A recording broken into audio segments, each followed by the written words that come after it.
Hey there everyone, thanks for watching Fox 10 News. And meteorologist Jennifer Lambers giving a quick update on Hurricane Ida. Ida's still hanging on to that category now 1 strength. So still a hurricane at this time, but being downgraded just in the past hour, losing about 15 miles of that sustained wind speed. So it went from 100 miles per hour winds at that 11 p.m. advisory now down to 85 miles per hour. Also, just a quick reminder on that Saffir-Simpson scale, that category 1 begins at 74 miles per hour. So if that trend continues by that 1 a.m. advisory, we could see Ida downgraded to a tropical storm.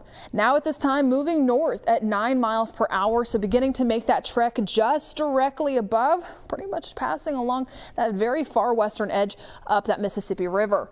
Now areas still ahead of this is going to be Hattiesburg, Jackson, so central Mississippi, and us here locally, we're still going to be on that eastern side of the storm. So starting to see a lot of that rain, a lot of those rain bands lifting up. Pressure still the same at this time, but that track, as we do take a look at where Ida is heading, well, going to be losing that hurricane strength once it gets into southern Mississippi, making its way closer towards central Mississippi by tomorrow evening. So by this point, we're still looking at quite a bit of time. We're looking at about 18 hours by the time that it gets just north of Jackson. During this time, we're still going to be seeing a lot of rainfall. So for us, we're looking at flood risk to be the highest concern, along with that tornado risk heading further on into this evening. And by the time we get into Tuesday morning, we're going to start to see Ida just as that remnant low getting further on up towards Tennessee. And so we will continue to keep you updated on this track with those hourly updates coming out. But let's right now go ahead and look at radar so far. Starting to see a lot of that heavy rain still moving through Louisiana, Mississippi, and also just far western Alabama at this time. Good news, New Orleans. Starting to see a lot of that clearing. Southern New Orleans and southern Louisiana, where we saw that landfall about 12 hours ago. Starting to see a lot of that relief, some clearing conditions. That's good sight to see there, but still going to be a lot of repairs underway and those power outages still in place too. Rain bands here locally starting to move through our Mississippi counties, Mobile County along with Baldwin County, just on that edge, especially with the eastern shore. So Gulf Shores, Fort Pickens, still starting to see a lot of this, and that's going to be extending into our inland counties too. Jackson, Chatham, just starting to see one of those larger rain bands during this time. So some of that heavier precipitation falling there, and then our coastal spots still starting to see a lot of these. Heading into this evening, tornado risk is still there. So be cautious in case you are finding yourselves in one of these heavier rain bands. That's where those highest chances are going to be.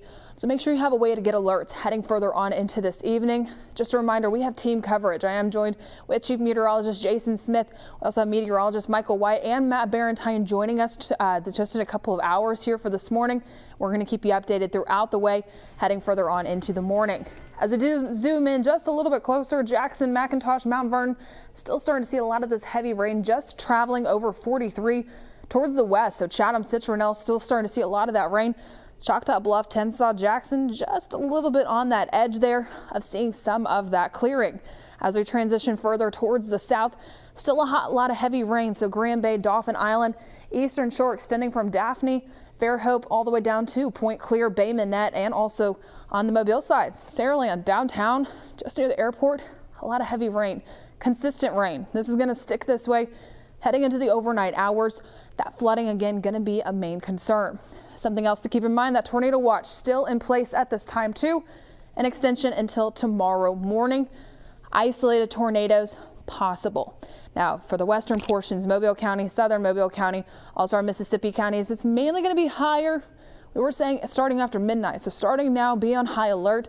This risk going to extend further towards the east and also towards the inland spots heading into late Monday morning and also for your Monday afternoon.